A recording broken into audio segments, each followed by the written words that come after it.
Mi nombre es Lucía Matas, tengo 23 años y soy de la Hoguera Diputación Renfe y trabajo como maestra en el Colegio Padre Deón. El nuevo calendario de hogueras, pues me parece que está muy bien que las bellezas entren en el año ya presentadas, pero sí que es verdad que la época de candidata y también todas las presentaciones se acumulan. Entonces, bueno, al final es ir acostumbrándose. Este año es el primero y seguro que cuando nos acostumbremos, pues estamos encantados.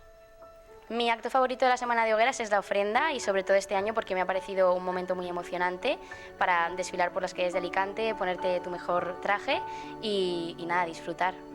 Y el futuro de la fiesta después de 2 años, pues creo que este año ya han sido unas hogueras espectaculares y creo que así van a seguir siéndolo.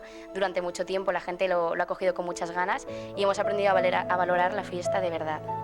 Mi año de belleza se lo dedico a mi comisión y especialmente a mis padres y a mis damas.